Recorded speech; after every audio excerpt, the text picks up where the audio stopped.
The oxygen alarm went off at 3:14 ship time, and I did not panic. That surprised me more than the alarm itself. I am Cale Voss, Sea Grafer, 3rd rank, assigned to the Ruin Deep Space Survey Program. I have spent 19 years mapping corridors that no one else wanted to map, calculating distances between stars that no one else found interesting, filing reports that 3 people in the galaxy would ever read. I'm very good at being alone. I thought I understood what alone meant. I was wrong. The Vitha corridor is a stretch of empty space between the outer rim of the Marathi cluster and the dead zone near the galactic arm's edge. It is by any reasonable standard nowhere. No inhabited systems within 40 light minutes. No cheaping lanes. No reason for any vessel to pass through unless that vessel was mapping it, which is exactly why I was there. And exactly why, when my drive went silent without warning, without error, without even the courtesy of a countdown, there was no one to hear it happen. The silence was the worst part, not the darkness, not the cold seeping in at the edges of the hole where the heating grid had dropped to 30%. It was the silence of the drive. A Ruin survey vessel has a constant hum when the drive is active, a low vibration you feel more in your bones than your ears. I had lived with that hum for so long that I'd stopped noticing it. And then it was gone, and I noticed it immediately the way you notice a heartbeat when it stops. I ran diagnostics. Then I ran them again. Then I pulled the manual override panel off the wall and looked at the actual physical components with my actual eyes, because sometimes the diagnostics lie and the components do not. The components confirmed what the diagnostics said. The drive coil had experienced a cascading resonance failure, which is a very precise way of saying it had destroyed itself from the inside.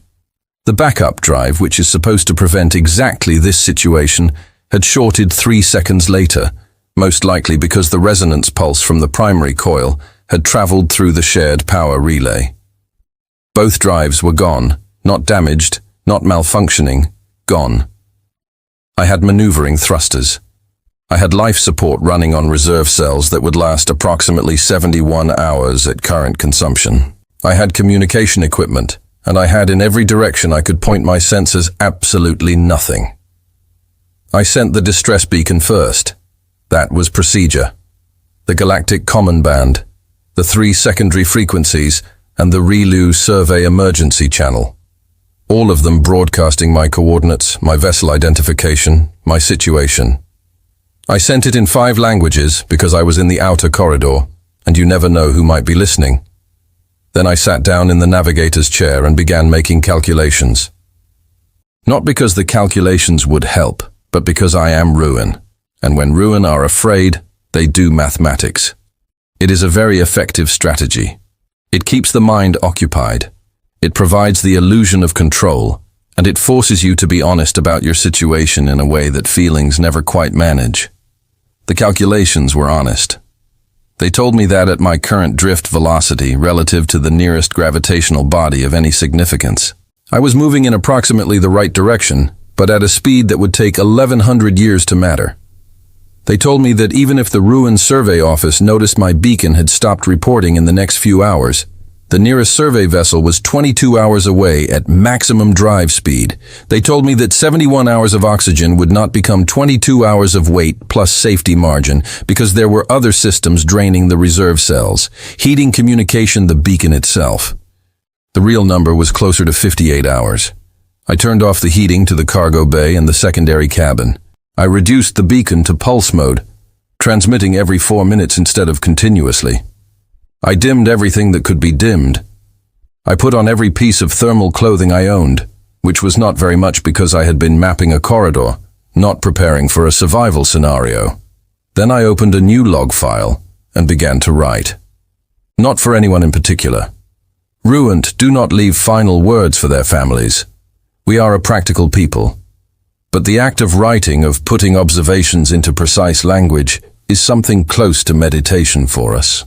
And I needed to be calm because being calm is the only useful thing you can be when you're drifting in the dark and the numbers are not in your favor.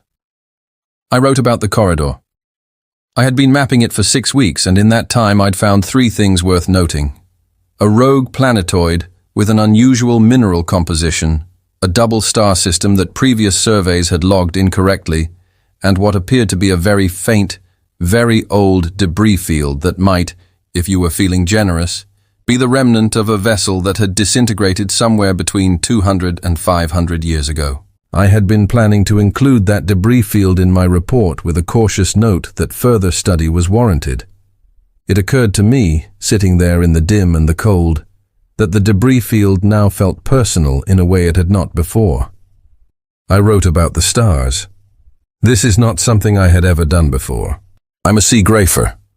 I note the position of stars, their type, their mass, their relationship to other bodies. I do not write about what they look like.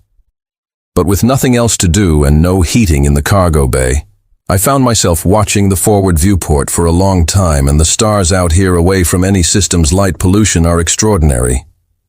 They're not beautiful in the way that people use that word carelessly. They are beautiful in the way that mathematics is beautiful. They are precise and honest, and they have been exactly where they are for longer than my species has had language. There is something very settling about that. They do not care that I am drifting. They do not care about anything. And somehow, that felt in that moment less frightening than I would have expected. The first response to my distress beacon arrived 4 hours and 17 minutes after I sent it. I know the exact time because I was watching the communication board with a particular focused attention of someone who has nothing else to watch. It was from the Vorchai hegemony.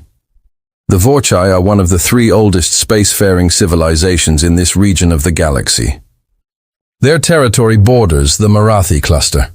They absolutely had vessels within range. The message was polite. It was in its way extraordinarily polite. It acknowledged my signal, confirmed my coordinates, expressed what it called genuine regret, and then explained in carefully constructed language that the Vithar corridor fell outside the Vorchai jurisdictional rescue mandate as defined by the Galactic Coordination Council's 2847 Framework Agreement, and that any Vorchai vessel entering the corridor for purposes of civilian rescue without a formal request from the Ruin Survey Authority would constitute a protocol breach that the hegemony was not at this time in a position to accept. I read it 3 times. I noted in my log. I wrote the Vori have declined. Reason paperwork. Then I wrote this is not fair. And then I deleted that line because it was not a useful observation, and I try not to write things that are not useful. I sat with the Vorchai message for a while. The Vorchai are not cruel people. I have read their history. I have met 2 of them at a conference on stellar seagraphy 7 years ago. They are careful and disciplined, and they have maintained peace in their sector for over 1,000 years, largely by being very precise about what they will and will not do, and never ever crossing those lines. I understood their position. That was the most unsettling part. I understood it completely, and it was still going to let me die. The Surat response came 90 minutes later. The Surati collective is younger than the Vorchai, more expansive, generally considered progressive in galactic political terms. They run the 2nd largest humanitarian relief network in this quadrant. Their message included a calculation. I respected that in a grim way. They had actually done the math. A rescue mission to my location carried a 0.0003% probability of triggering a navigational incident that could escalate into a diplomatic situation between the collective and the Ryuan Authority. They had weighed this against my single life and found the equation unfavorable. They wished me well. They were sorry. I stared at that number for a long time. 0.003%. I am a mathematician. I know what that number means. It means essentially nothing. It means the kind of probability you attach to something so unlikely that most models simply round it to 0. And they had used it to make a decision about whether to let me breathe. I noted in my log the Surat have declined reason mathematics. And then because I was alone and had no reason not to, I said out loud to the empty ship in the most precise language I could find. I understand why they did it, and I think it is the saddest thing I have ever heard. The Meridian Covenant sent a form message. I did not even finish reading it. By hour 9, I had removed the thermal panels from the storage compartment walls and wrapped them around myself in the navigator's chair. The ship was very quiet. The beacon pulsed every 4 minutes. I had 49 hours of breathable air left by my revised calculation and 0 rescue vessels inbound from any direction. I opened a second log file separate from the first. At the top, I wrote things I should have done differently. Then I stared at it for a while and closed it. That was not useful either. What I did instead was methodical. I went through every frequency my communication array could reach, not just the standard ones. The emergency channels, the scientific relay bands, the old survey frequencies that most modern vessels did not monitor anymore. I was not looking for anything specific. I was looking for anything at all. It is a very different kind of looking. It is the kind that a person does when they have stopped expecting to find what they need and started simply hoping to find something. I found something. It was faint. Using a band I almost did not include because it was listed in my system as a short-range military frequency associated with a species I knew very little about. I had flagged it almost by reflex, the way you flag things when you're being thorough rather than because you expect them to matter. And then the signal resolved, and there was a voice, and the voice was speaking in Galactic Common, with an accent I had heard only twice before in my life. Both times at conferences, never like this, never directed at me. It said, "Unidentified vessel, this is the U.S. Relentless. We are reading your distress beacon on the emergency band. Please confirm your status." I did not move for 3 full seconds. I counted them, and then I reached forward and pressed the response key and said in a voice that was considerably less steady than I would have preferred, "This is Kalavos Ruyan Survey Vessel Designation RSC-7 3rd Rank Cartographer. My drives have failed. I have life support on reserve cells. Approximately 49 hours remaining. I'm not mobile. Please tell me who you are." There was a pause, communication lag. Some distance. And then the voice came back, and it was a woman's voice, clear and direct and unhurried, as though she were discussing something entirely ordinary. She said, "I'm Commander Nora Lee of the United Humanity Survey Vessel Relentless. We're a warship, not a rescue ship, but we have the equipment and we have the people. What's your whole integrity looking like?" And I thought, a warship? They sent a warship? They do not have rescue equipment. They're not equipped for this. They are choosing to come anyway. I said hull integrity is at 82%. 3 minor stress fractures in the secondary shell near the cargo bay. Nothing critical. The drive compartment is the primary concern. She said, "Understood. Seat tights. We'll be with you in 9 hours." Just like that. No committee, no framework agreement, no calculation about probability and protocol risk. 9 hours. I said, "Commander Lee, I want to confirm. You are aware that this corridor falls outside any standard rescue jurisdiction?" She said, "Yeah, I'm aware." I said, "And you are still coming?" There was a pause that was shorter than the communication lag should have produced, which meant she had answered before the signal had fully traveled, which meant she had not needed to think about it. She said, "You're alive and you need help." That's the whole equation. I wrote those words in my log immediately after the channel went to standby. I wrote them exactly as she said them. I did not want to paraphrase. I did not trust a paraphrase to capture what those words did to something behind my ribs that I had been pretending for 9 hours was not there. The stars did not change. The temperature in the cabin did not change. The oxygen counter continued its quiet, patient countdown. But something changed anyway, in the way that things change when the numbers stop being the only truth in the room. I sat in a navigator's chair with my thermal panels wrapped around me, and the dark pressing against every viewport.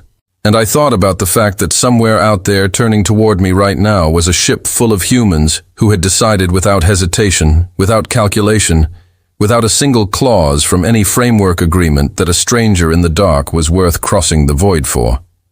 I had mapped hundreds of star systems. I had measured distances too large for ordinary thinking, but I had never in 19 years mapped anything like that. I kept the channel open. The beacon pulsed. The stars held their positions, honest and indifferent and permanent. And somewhere in the dark, Getting closer by the minute, the relentless came on. The 9 hours did not pass the way I expected them to. I had assumed silence. I had assumed that Commander Lee would give me a contact time, maintain a minimal check-in schedule, and let me sit with the waiting. That's what I would have done. That is what efficiency looks like.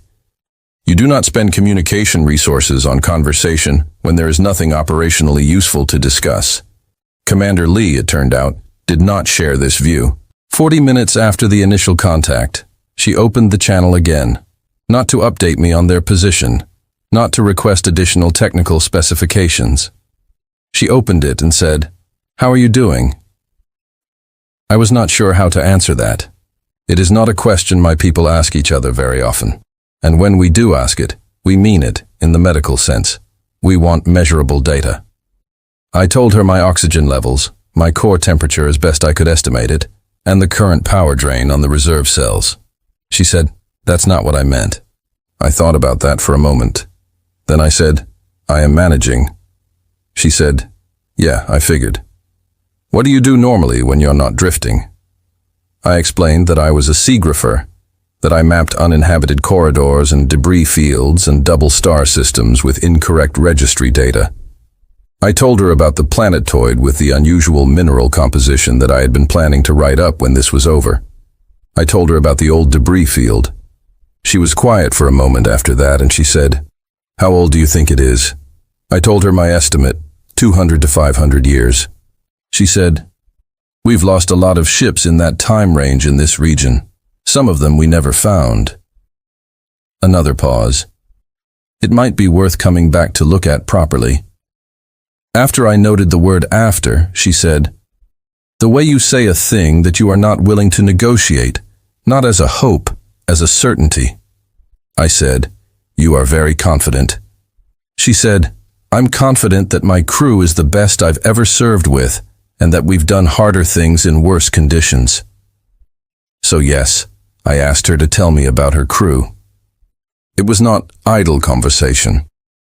I was already beginning to understand that these people were going to be the subject of the most important report I would ever write. And a good seagrafer gathers data, even when the situation is uncomfortable, especially when the situation is uncomfortable. She told me about them, not their ranks or their technical specializations, though those came up. She told me about them. The way someone talks about people they trust completely. There is Oliver Garr, her first officer, who had come up through cargo hauling before transferring to the survey fleet, and who had, according to Lee, the best spatial instincts of anyone I've ever watched work a manual docking approach. There was Priere, the ship's engineer, who had rebuilt the relentless secondary drive from parts salvaged from 3 different vessel classes, and who referred to the result as her masterpiece in a tone that made it unclear whether she was joking. There was Dav A.U., a technician in the home maintenance crew, 23 years old, the youngest person on the ship, who had volunteered for this mission before Lee had finished describing it. There were 12 others, and Lee gave me something about each of them, some detail, some quality, a name attached to a person attached to a specific and individual reality. I asked her why she told me this. She said, "Because when someone's waiting in the dark, it helps to know the names of the people coming for you. Makes it feel real." I thought about that. I wrote in my log, "The hours moved differently with the channel open." I'm not someone who finds conversation easy, but Lee was not the kind of person who required you to perform. She talked when there was something to say. She was quiet when there was not. She asked questions that were specific enough to require real answers, not the kind of questions designed to keep someone talking just to fill space. She wanted to know about the Ruin survey program, about how I had ended up doing this kind of work, about what the VE corridor had looked like before the emergency started. She asked about the double star system I had mapped incorrectly in the old registries, and she asked follow-up questions that made it clear she had actually understood my first answer. At hour 3, I asked her the question I had been building towards since the moment she said yes. I said, "Commander Lee, the Vorchai hegemony declined to respond. The Serati Collective performed a risk calculation and determined that my survival was a statistically insufficient justification for a mission. The Meridian Covenant sent a form response. You are a warship that is not equipped for rescue operations outside any formal jurisdiction, and you said yes before I finished describing my situation. I need to understand why. She was quiet for long enough that I thought the channel had dropped. Then she said, "Can I ask you something first?" I said, "Yes." She said, "The Vorchai and the Serate, do you think they're bad people?" I said, "No, I do not. I understand their reasoning completely," she said. Right. That's the thing that gets me every time I could hear something in her voice. Not anger, something older than anger. The galaxy is full of people who are not bad and who will still watch someone die because the paperwork doesn't support saving them. They're not cruel. They just have systems, and the systems come first. She paused. Then she said, "Humans have those systems too. We have committees and councils and frameworks and all of it. But we also have this thing that we haven't been able to engineer out of ourselves no matter how long we've been in space. Someone's in trouble, someone goes. Doesn't always work out, doesn't always make sense. But that's the reflex. You see someone who needs help, you help. The committee can write the report afterward." I said, "That sounds like it has caused your species a great deal of problems." She said, "It has caused us every problem we have ever had." I could hear the smile in it, and also most of the things we're proud of. I wrote them in the log too, verbatim. I was taking a great many verbatim notes by this point. At hour 5, she told me about her own service history. She had been in the United Humanity Survey Fleet for 14 years. Before that, she had worked on a colony supply run in the outer systems, a route so remote that their nearest support vessel was 8 days out on a good day. She had grown up on a station orbiting a gas giant that most galactic maps did not bother to name, just labeled with a coordinate string. She said, "We didn't have a lot growing up, but we had each other, and we had the idea that you didn't leave people behind." It sounds simple. It is simple. I think that's why it works.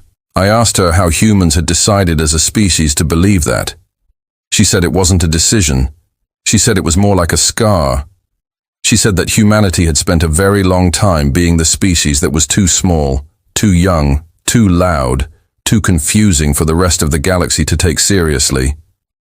And in that time, they had learned something specific about what it felt like to call for help and hear nothing back. They had built that feeling into the walls of who they were, she said. And they had promised themselves in the way that you promise something when you mean it in your bones and not just in your words, that they would not do it to someone else. I said, "That is an extraordinary thing to carry." She said, "Yeah, it's heavy, but it's ours." At hour 7, she told me that the Relentless was running at full drive capacity and had been since the moment they plotted intercept. She told me Pioneer had pushed the secondary drive past its rated output by about 11%, which was apparently a normal thing for Priere to do. She told me Oliver Garr had already run 3 different docking approach simulations in anticipation of my hull damage, and that he had opinions about the optimal EVA entry point that he would want to discuss with me when they arrived. I said he wants to discuss EVA entry strategy with the person being rescued. She said, "Oliver likes to have all the information. He'll ask you about the stress fractures. Answer him honestly. It'll go faster." I said, "I appreciate the preparation." She said, "We've been preparing since the moment you came through. The crew hasn't stopped. Something about that stopped me." I sat with it for a moment. 12 humans on a warship that was not designed for rescue operations, spending 7 hours preparing to extract one ruined seagrapher from a broken survey vessel in the middle of nowhere. Not because they were required to, not because any framework obligated them, because someone on their crew had decided to go, and that meant all of them went. And while they were going, they prepared. I said, "Commander Lee, I want to ask you something, and I want you to understand that it is a serious question and not a philosophical one." She said, "Go ahead." I said, "Does this cost you anything? Does your fleet, your government, your council, will there be consequences for this?" She was quiet for a moment. "Probably," The Coordination Council doesn't love when we operate outside jurisdiction without filing. We'll get a notice, maybe a formal censure, I said. And that does not stop you. She said, Kale, I'm already here at hour 8 and 40 minutes. She said, we're dropping out a drive in about 20 minutes. I'm going to get the crew set up. I'll keep the channel open, but I'll be moving around. You might hear some noise. I said, I understand. She said, how are you doing? And I mean it the way I meant it the first time. I thought about that. I thought about 49 hours counting down to something, and the Vorchai message, and the Serati calculation, and the debris field in the dark that might be a ship from 200 years ago, and the stars that were honest about not caring. And then I thought about 9 hours of voice that had not treated any of this as paperwork. I said, I'm doing considerably better than my calculations suggested I would be at this point. She said, good, stay there. And then I heard the change in the sound of her bridge. The shift of people beginning to move with specific purpose, and I sat in my navigator's chair in the cold and the dim, and I did not feel alone. 22 minutes later, something appeared on my short-range sensor display that had not been there before. A contact large moving on a precise intercept vector. I looked at it for a long time. I'm a sea grafer. I have a precise relationship with distance and dimension. I can look at a sensor display and understand size in abstract terms.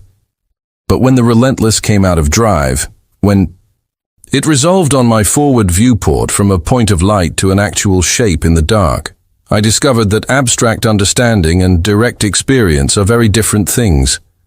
She was large, not the largest vessel I had ever seen in technical specifications, but in this corridor where I had been entirely alone for nearly 10 hours, she was enormous. A warship. Clearly the weapon systems were visible even at this distance, the hardened angles of a hull designed for conflict rather than comfort. There were lights along her length, working lights and indicator arrays, and they moved in the dark in a way that made her feel, despite everything, like something alive. She was the most beautiful thing I had seen in 19 years of looking at things professionally. Lee's voice came back on the channel. We see you. Visual confirmed. Oliver's already running the approach. We're going to EVA. I said, I see you too. She said, how's it look? I thought about every word I knew in every language I spoke, trying to find the right one for what it looked like to see a ship come out of the dark toward you when you had almost stopped believing one would. I said, Adquate. She laughed. It was a real laugh, short and warm, and it filled the cabin in a way that the cold had no answer for. I said, Commander Lee? She said, still here. I said, thank you for coming. She said, we're not done yet, but you're welcome. Outside the viewport, the Relentless moved closer, and somewhere inside her, 12 humans were putting on EVA suits and checking their equipment and preparing to cross the space between their ship and mine. They were doing it because one of them had said yes. And when one of them said yes, it meant all of them. I opened a third log file. I titled it on the species that did not calculate. And then I turned back to the viewport and watched them come. The airlock on a survey vessel is not designed for urgency. It cycles in 90 seconds under normal conditions. Standing on the inside of mine, watching the outer door seals cycle through its indicators. I was counting those seconds in a way I had never counted them before. Not because I was in immediate danger. I had 21 hours of reserve air remaining, and the Relentless was sitting 200 meters off my port side with the running lights on, solid and real in a way that still felt slightly impossible. I was counting because on the other side of that door, suited figures were crossing the distance toward me. And I'd spent 10 hours alone in the cold, and I discovered that I was no longer comfortable with another second of distance between me and another living person. The outer door opened. The pressurization equalization took 7 seconds, and then the inner door opened and Oliver Garr came through first. He was tall. I had not expected that. I do not know why I had formed an image of a shorter person based only on Lee's description of his spatial instincts. He pulled his helmet off before he was fully through the door, which struck me as both slightly reckless and very efficient, and he looked around the interior of my vessel with the immediate cataloging attention of someone who is simultaneously conducting a social interaction and a structural survey. He said, "Calavis, Oliver Garr, First Officer." He extended a hand. I knew the gesture. I had read about it. I shook it. He nodded, satisfied. Then he said, "The stress fractures near the cargo bay. Can you walk me through exactly where they are? I've got Dav and Priya coming in behind me, and I want them working the right sections," I told him. He listened with the kind of attention that does not require you to repeat yourself. And while I was explaining, Dav Ao came through the airlock. I recognized the name, the youngest one, 23 years old. He had his helmet under one arm, and he was looking around the ship with an expression that was somewhere between professional focus and what I could only describe as excitement, which was not the emotion I would have chosen for this situation, but which on him seemed entirely genuine. He said, "Sir, you're the C. Grafer then? Sorry, right? I don't know the real honorific." I said, "Kayla's fine." He said, "Dav, good to meet you. I've never done a deep space EVA recovery before. This is actually my third EVA ever." He said this with a kind of transparent honesty that I found very unusual. Humans, in my limited experience, did not generally announce their relative inexperience in the middle of performing a task. But Oliver says, "The whole access is straightforward, and Priya walked me through the patching kit twice." "I've got it," I said. "I am confident in you." He grinned. It was a very young grin. Priya came through the airlock last, carrying a case that I recognized as a portable power relay system. She set it down, assessed the ship in approximately 4 seconds, looked at me, and said, "Your reserve cells are running the life support, the beacon, and the communication array all on the same circuit. You've lost almost 15% capacity to system overlap." She said it the way someone says a thing they find genuinely offensive. Whoever designed the power distribution on these survey vessels should have to explain themselves. I said I have had similar thoughts. She said I'm going to reroute the beacon to its own isolated drawer and see if I can squeeze you another 3 hours above her while we work, just in case something takes longer than planned. She was already opening the relay case. It won't take long. Oliver had gone to inspect the cargo bay stress fractures. Dav was in the drive compartment with a diagnostic kit, and I could hear him talking quietly to himself, working through a checklist. Priya was rerouting my power systems, and none of them had asked for a status update on the mission or confirmed with headquarters or filed a preliminary incident report. They had simply begun doing the things that needed to be done. I went and found the thermal panels I had been using and put them back on because the temperature had dropped further while the airlock was cycling, and stood in the middle of my own ship feeling for the first time in hours that I did not need to count anything. Lee's voice came through the communication relay. She had stayed on the Relentless to manage the docking position and the coordination, and her channel had stayed open the entire time. She said, "Everyone in." Oliver said all 3. "Kale's ambulatory. Ship's cold but intact. We're starting assessment now." Lee said, "Good." "Kale, how are you doing?" I said. "There are 3 humans in my ship. One of them told me she finds my power distribution offensive." Lee said, "That's Priya. She finds most power distributions offensive. It's not personal." Priya, without looking up from the relay panel, said, "It is slightly personal." I sat down in the navigator's chair because my legs were doing something they did not usually do, which was to feel uncertain about supporting my weight. And I thought that this was probably related to 10 hours of stress and reduced caloric intake, and not to any structural failure. And I wrote that assessment in my log because old habits do not break even in the middle of being rescued. For the next 2 hours, I watched them work. Dav confirmed what my diagnostics had already told me about the drives. Both gone. But he found something my diagnostics had missed. A small section of the resonance shielding on the port side that had partially survived. And he spent 40 minutes carefully extracting it in a way that would preserve its usability. He did not have to do this. It was not part of the rescue. When I asked him why, he said, "You'll need a starting point for the rebuild. Might as well save what's salvageable." He said it like it was obvious. Priya finished the power reroute and gained me 4 hours of additional buffer rather than 3. and she seemed personally satisfied by this, in a way that had nothing to do with me and everything to do with her relationship with the problem. She then began a secondary assessment of my communication array, which she said was fine but sloppy, and made 2 adjustments that were not necessary for the rescue, but that she made anyway, because they were there to be made. Oliver managed the structural work on the stress fractures, which involved applying temporary sealant patches from the outside, which meant a second EVA which he did himself while Dav monitored from inside. And when he came back through the airlock, he reported the fractures stabilized with 0 additional seal compromise, and he delivered this report with the flat efficiency of someone who has done the calculation, done the work, confirmed the outcome, and moved on. At one point while Oliver was outside, Dav sat in the co-pilot's chair and asked me about the corridor. I told him about it. He asked about the debris field, the same thing we had asked about. He said, "Do you think it's a ship?" I said, "I did not know, but the composition of the material was consistent with drive components from that era." He said, "When you go back to look at it properly, you should document everything, even the small pieces. The families deserve to know." I looked at him. He was 23 years old.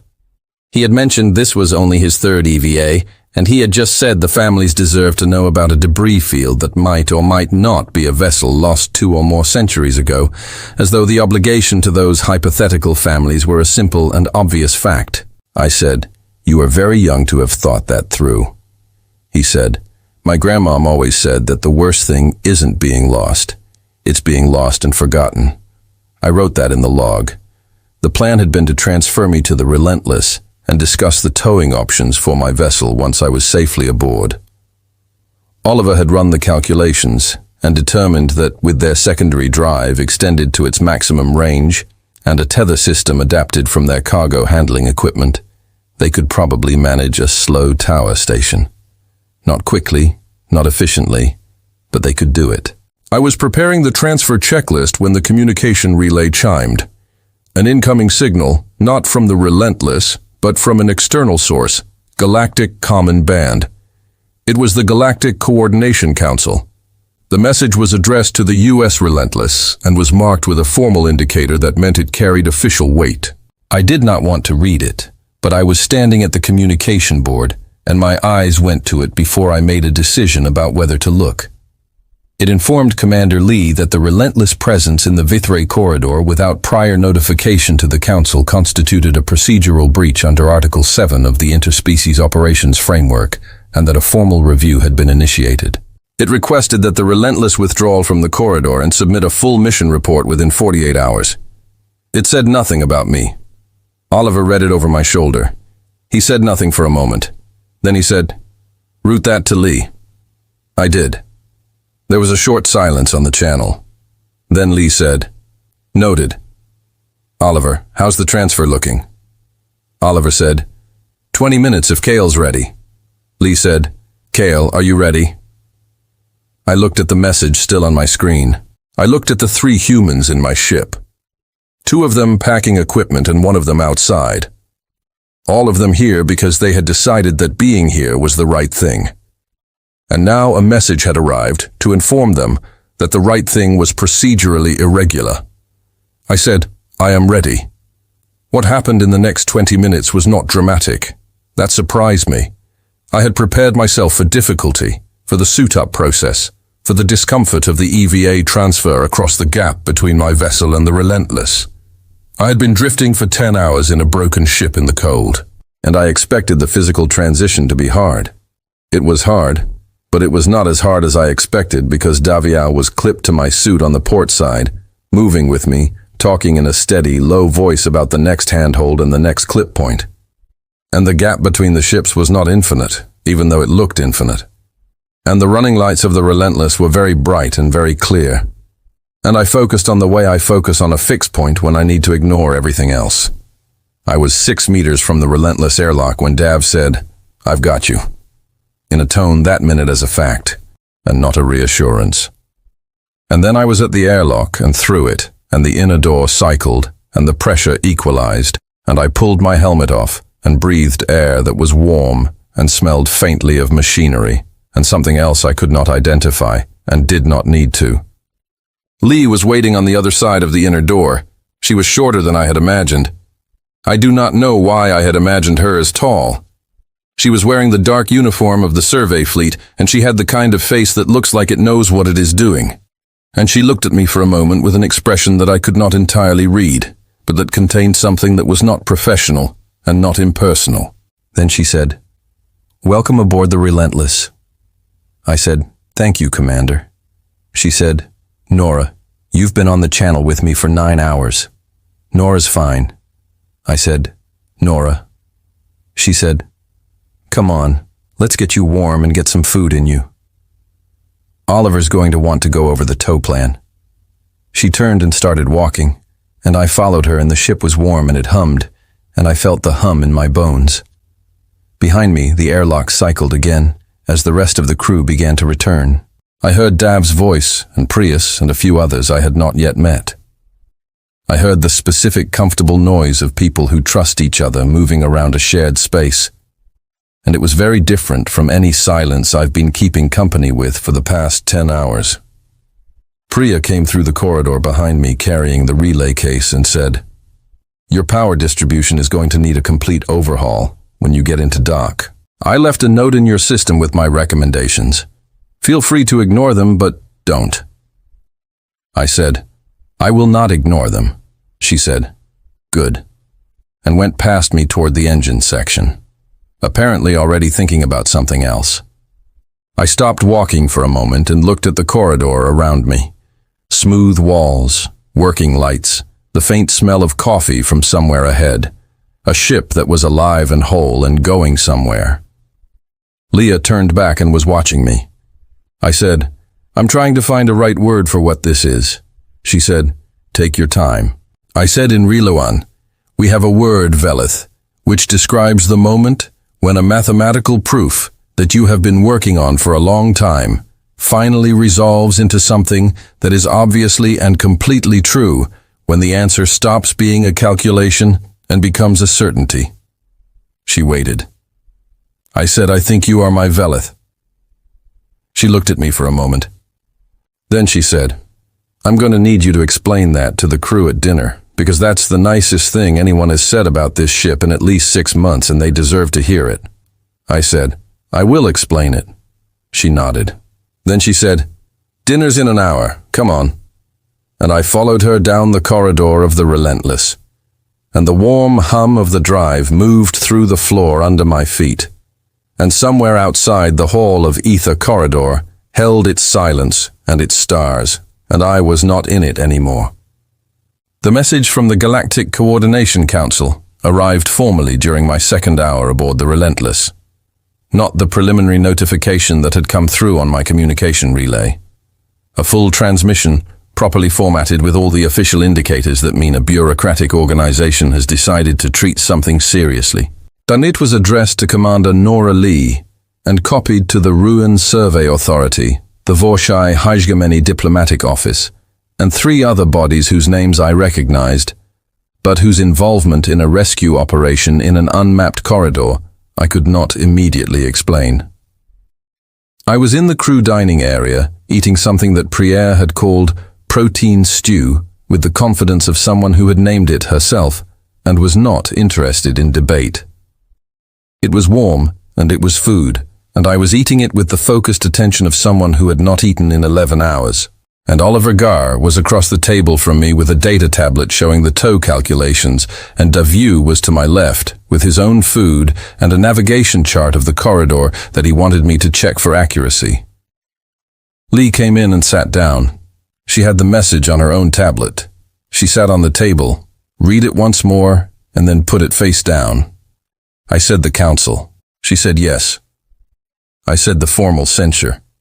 She said it's not quite a censure yet. Right now it's a review notification. The censure comes after the review, Oliver said without looking up from his calculations. The censure is going to come, Lee said. Probably. I said, because of me. She said because of the corridor. Because we didn't file an operations notice with the council before entering. Because the Vorchai hegemony, apparently felt that use being in this corridor is something they need to formally object to. She paused also, possibly because of me. I have a history with these review notifications. Oliver said this is her fourth one. I said fourth. Lee said the first one was for pulling a cargo hauler out of a debris field in restricted space near the frontier.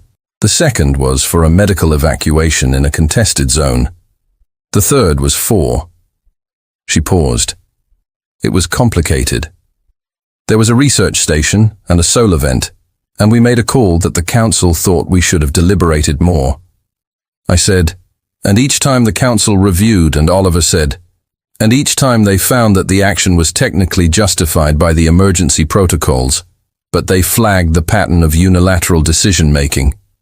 Lee said, which is a very diplomatic way of saying they know we're going to keep doing it and they haven't figured out what to do about that yet. I sat with this for a moment. Then I said, I want to be clear that I understand what this costs you. I did not want to be something that Lee said.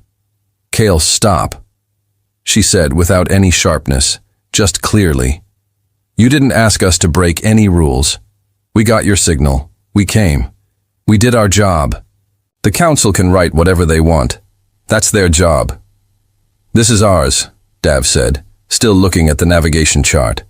My mother is going to want to meet you, by the way. She works in the diplomatic liaison office.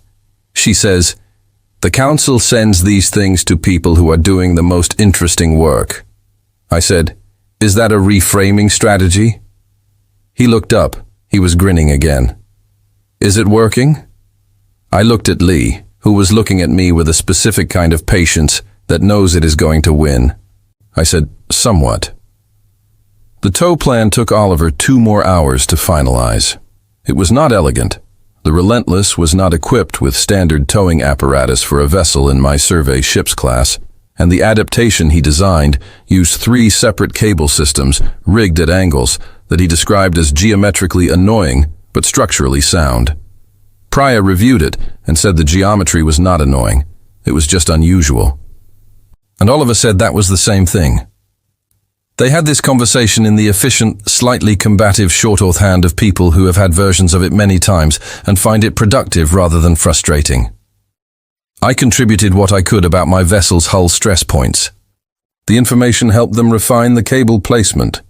Dav updated the navigation chart with the tow corridor they were planning, accounting for the gravitational variance near the edge of the Marathi cluster, and asked me twice to confirm his readings against my own survey data from the weeks before the drive failure. I confirmed them. He had been precise. At some point during the tow planning discussion, the rest of the crew came through the dining area in 1s and 2s. Not formally, not as an introduction exercise.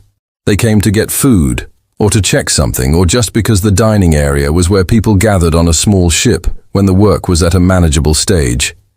Each of them, without exception, acknowledged my presence, not with the careful formality of interspecies protocol which I was braced for, with the ordinary direct acknowledgement of one person noticing another. A woman named Ida Cole, the ship's doctor, sat down with her coffee and asked me plainly whether there were any physical effect from the extended cold exposure she should know about. I told her honestly that my core temperature had dropped more than I would prefer and that I had some joint stiffness. She said she'd check me over after dinner, that she had a heat pack that was designed for human use, but that she was confident would function adequately for ReLU physiology if I gave her a few minutes to calibrate the temperature range. She said this with the matter-of-fact confidence of someone who finds interspecies medical adaptation interesting rather than difficult.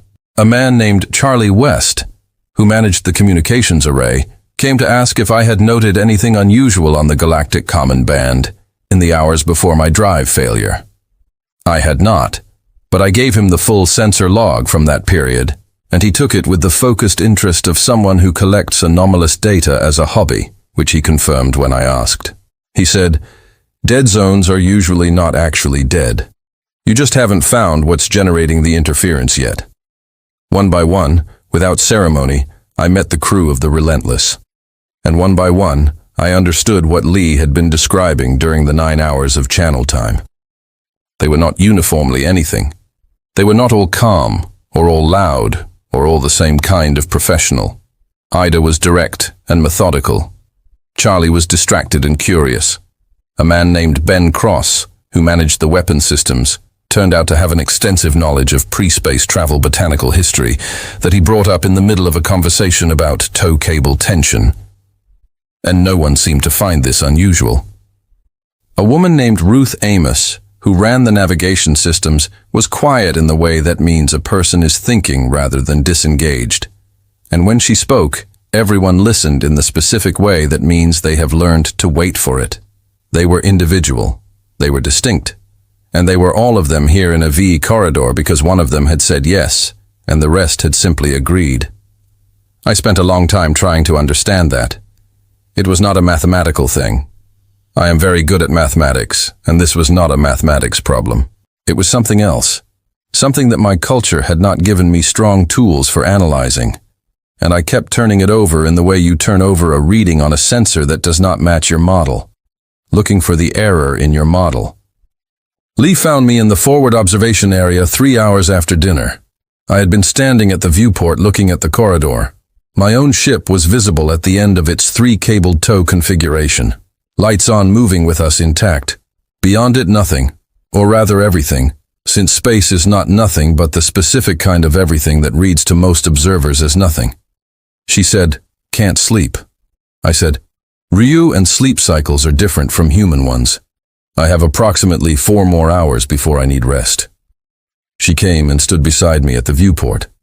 For a moment, she said nothing. Then she said, "What are you thinking about?" I said, "I am trying to understand the mechanism, not the action, not why you came. I understand why you came. I am trying to understand the architecture of the decision, how it travels from 1 person to 12. She said, "It doesn't really travel. It's already there in all of them. That's the thing." I said, "The scar you mentioned." She said, "Yes." I said, "But must be sustained somehow, maintained, because it could also become its opposite. A species that has been ignored could decide that the solution is self-sufficiency, isolation. They could decide that the answer to being left behind is to stop reaching out." She said, "Some of us have decided that some humans have. We're not uniform." She looked at the stars for a moment, but most of us didn't. And I think it's because the story gets told. The families who waited for ships that didn't come. The stations that called on the common band and heard nothing. We tell those stories, not as warnings, as reasons. I said, "Reasons." She said, "Reasons to be different. Reasons to be the ship that comes.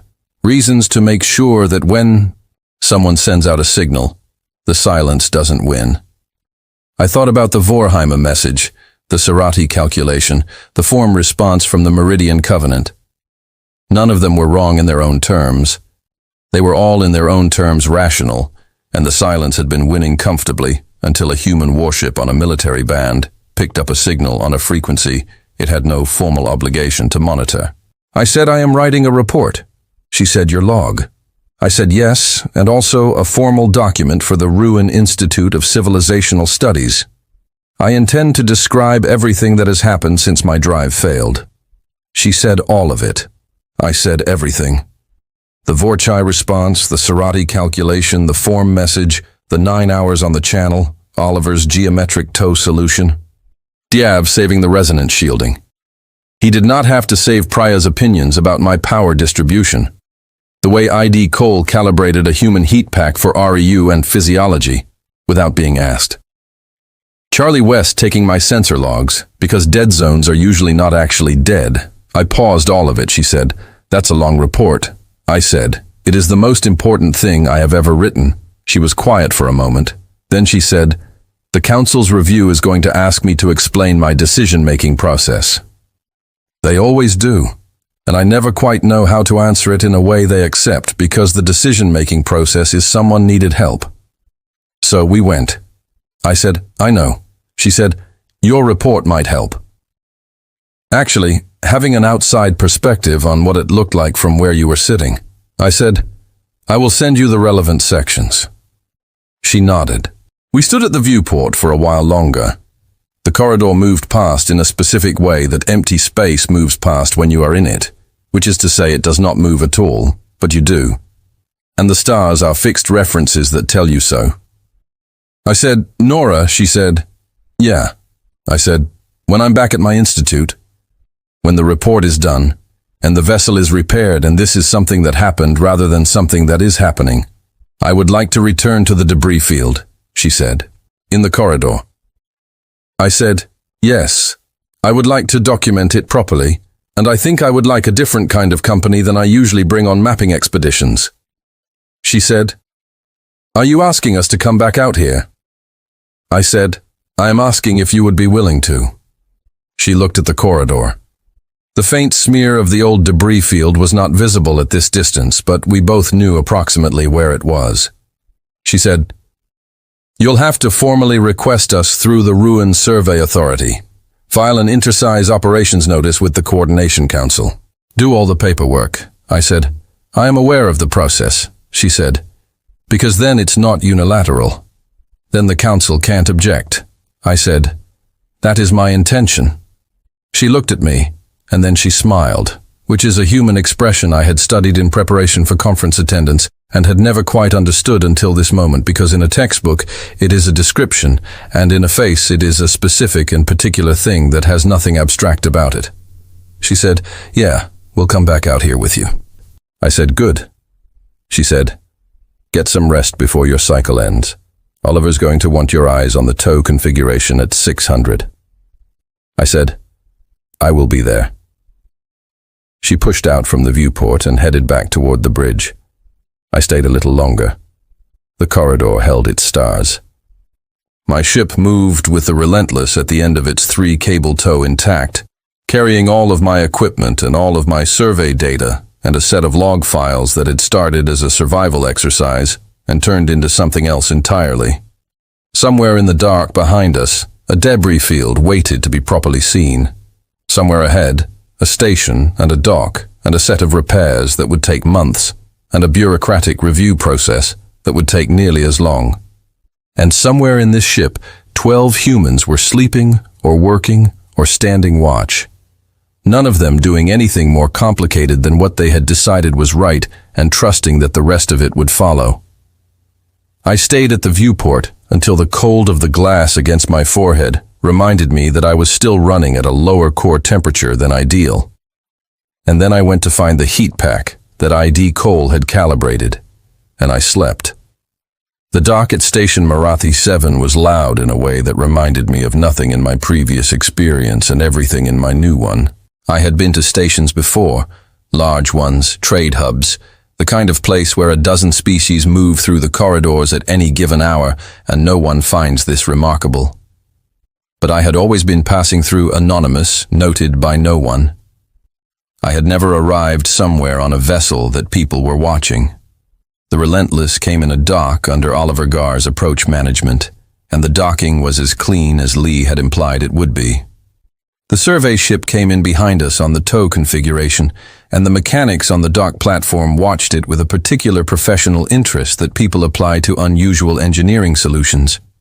I heard one of them say, in a mixture of Galactic common and a language I did not recognize, that the cable geometry was geometrically annoying, but probably structurally sound.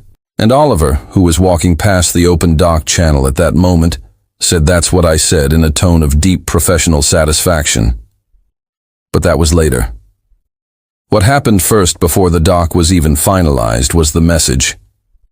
It came through the formal channel addressed to me, not to the Relentless, to me specifically, Kalavos Ruin Survey Vessel, RSE-7 3rd Rank Cartographer. It was from the Vorshai Hegemony. I read it twice, then I want to find Lee. She was on the bridge managing final docking. I waited until the clamps locked and the indicators went green, and then I showed it to her. She read it. She said, "Huh?" I said, "Yes." She said, "They want to meet with you." I said privately, not through the Ruin Authority, the Vorchai ambassador personally here at Marathi 7. She said, "That's unusual." I said, "I know." She said, "Are you going?" I thought about the message I had received 9 hours after my drive failed.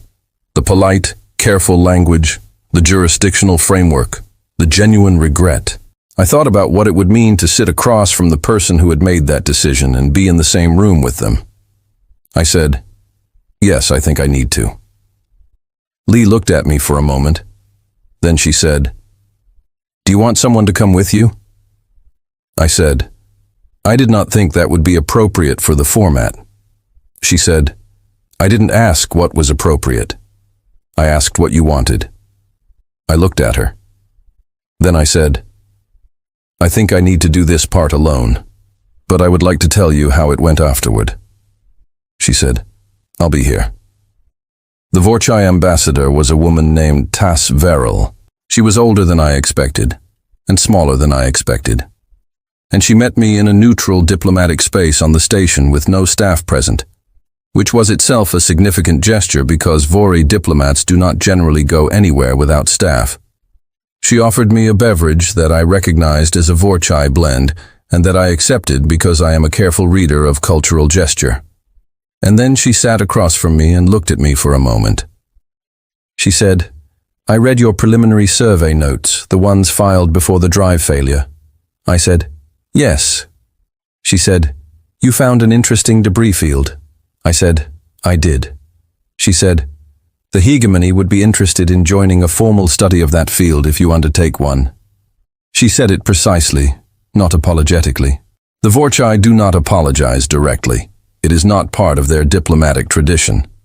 But she said it with a specific weight, a deliberate emphasis that in Vochi diplomatic usage means something very close to, "I understand what was not done, and I am indicating that with future actions." I was quiet for a moment. Then I said I have already extended an invitation to the U.S. Relentless. She said, "Yes, we saw that." I said they answered without hesitation. She held my gaze. She said, "I know." I said, "You would be welcome as well, Ambassador, if you file the appropriate Interaces Operations Notice with the Coordination Council." Something moved behind her eyes. It was not regret, not quite. It was something more precise than regret. More like the recognition of a calculation that had given the wrong answer and the decision to recalculate. She said, "We will file the notice." I said, "Then I will look forward to seeing you there." I left the meeting and went back to the Relentless. Lee was in the crew dining area with Oliver and Dav and 3 others, going over the maintenance schedule for the repairs to my vessel.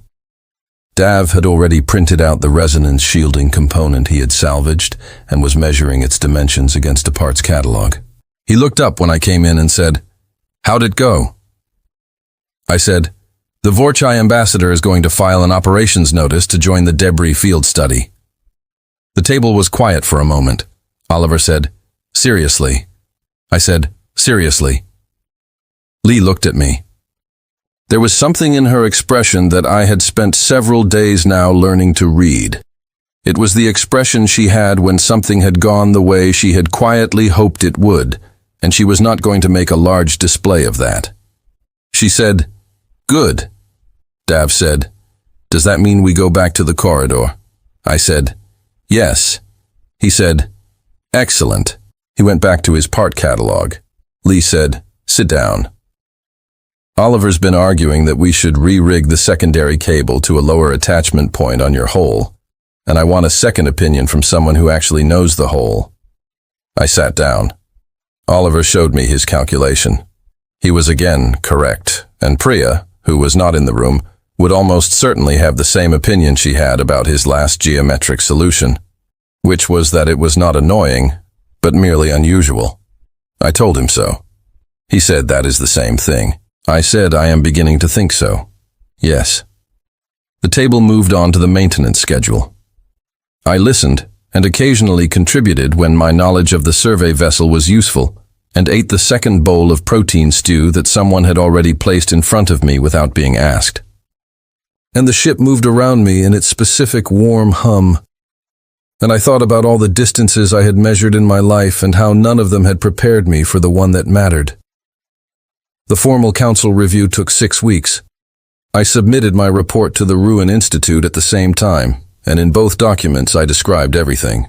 The Vorchai response, The Serati calculation, the 9 hours on the channel, the crew of the Relentless one by one in the detail they deserved, the conversation at the forward viewport, the tow configuration that Oliver Garr had described as geometrically annoying and which it held for the entire transit. The council review concluded what it had always concluded. The emergency protocols covered the action, but the pattern of unilateral decision-making was noted. Lee received the formal notice and filed it in the same place she filed the others. The Ruin Institute received my report very differently. My department head sent me a message that was for a Ruin academic extremely emotional. She said, "I have read this 3 times. I intend to read it a 4th. I did not know whether this is a cartographic report or a philosophical document." I told her it was both. She said, "Yes, I can see that it is going to be taught." I did not know what to do with that. So I replied that I was glad it was useful and went back to the repair schedule. Davu was the one who told me about the message from his mother at the diplomatic liaison office. She had apparently flagged my report in the interspecies relations database as a significant primary document for galactic political studies and had recommended it to 3 separate policy working groups. I told Dav that I had not written it to influence policy. He said, "I know, but sometimes things do things you didn't plan them to do." I said, "Like driving a warship into a corridor, it was not designed for using a tow configuration that is geometrically unusual to retrieve 1C Grafer and some salvageable resonance shielding." He said exactly like that. My vessel was repaired in 11 weeks. Prieria oversaw the power distribution rebuild, personally flying to Marathi 7 from the Relentless next posting, specifically to do it. And when it was done, she told me that the new configuration was not only correct, but significantly better than the original, and that she had left a detailed notes file in the system in case I ever needed to explain to anyone why my power layout looked different from standard. The debris field survey was filed officially 3 months after my drive failed. The Ruin Survey Authority submitted the primary application. The Relentless filed their operations notice. The Vorchai Hegemony filed theirs. The Serati Collective 2 weeks after that filed a request to send an observer vessel. I approved it. The Coordination Council processed all 3 filings. They did not object to any of them. I noted this in my log without additional comment. On the morning we were scheduled to depart for the corridor, I received a message from Davu. He was on the Relentless. They had arrived at Marathi 7 the previous afternoon, and the crew had spent the evening doing the kind of dockside maintenance that a ship accumulates between missions. The message was short. It said, "Ready to go back out there? How's the mapping going?" I stared at it for a long time. Outside my viewport, the station was doing what stations do, which is to be large and busy, and full of the ordinary complexity of many species living in approximate proximity to one another. The Vorchai observer vessel was in dock 3 berths down. The Relentless was 2 berths further along, her running lights already active, her crew moving around her with the comfortable efficiency of people who know exactly what they are doing and why. I wrote back, "The mapping is going well. I have improved my power distribution." He replied in less than a minute, "Priya will be so proud." I closed the message. I picked up my log, which had grown considerably longer than any log I had written in 19 years of sea Gruffy, and I read the last entry I had made. It said, "The Vitha corridor is by every objective measure empty. There is no reason for anything to be there except distance and stars. It is by any navigational standard nowhere. I am going back. The reason I am going back is not the debris field, though the debris field is worth studying. The reason I'm going back is that the corridor taught me something that 19 years of mapping had not, which is that the most important thing in any expanse of space is not what it contains, but what it connects. I had been mapping connections my entire career. I had been measuring the distance between things and recording it with great precision. I had never understood until the drive went silent what a connection actually is. It is not a distance. It is a decision. It is the decision that someone makes without calculation, without framework agreement, without the deliberation that the Coordination Council will always prefer to action, to cross the space between themselves and someone, snorts, who needs them. I have tried to find a right mathematical model for this. I cannot. It does not behave like a calculable thing. It does not follow the expected gradients of self-interest or institutional caution or statistical risk management. It follows a different logic older than any of our frameworks. And I have come to believe that the species which has kept that logic alive despite every reason to abandon it is the most unusual thing I have found in 19 years of looking at unusual things. The relentless will be waiting at berth 7 at 0800. I intend to be there. I closed the log.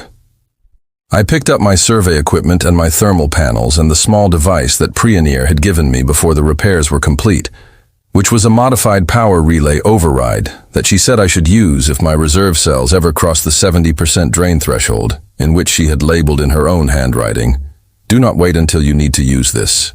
I went to berth 7. Nora Lee was standing at the loading ramp with a coffee in her hand, and the specific expression of someone who is early because they wanted to be, rather than because they had to be. She saw me and said, "Right on time."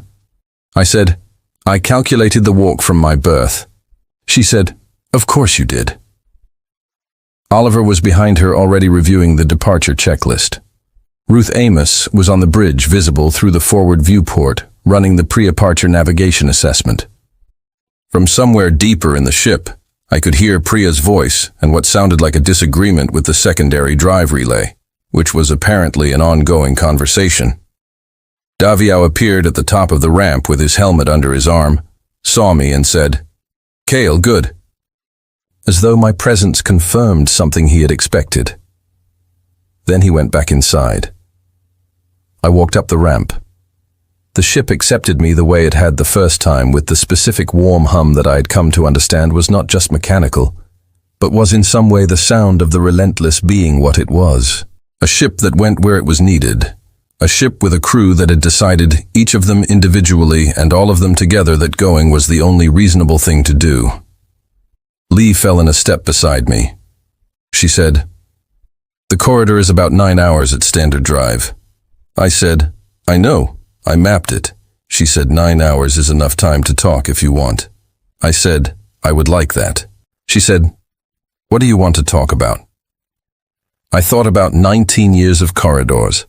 I thought about the drift and the dark and the silence. I thought about a sensor board and a frequency I had almost not included in a voice that had asked me before anything else how I was doing. I thought about a debris field that had been waiting for 200 years to be properly seen, and a galaxy full of civilizations that were not cruel, but that had learned over long centuries to be careful instead. I said, "Tell me about the other times." She said, "Which other times?" I said, "The ones that got you the first 3 review notifications." She was quiet for a moment. Then she said, "The first one was a cargo hauler.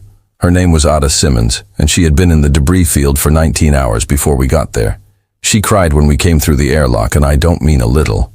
I said, "And you went in despite the restricted space?" She said, "And we went in despite the restricted space." I said, "Tell me the rest." She said, "It's a long list." I said, "We have 9 hours." And the relentless undocked, and the station fell away, and the corridor opened in front of us.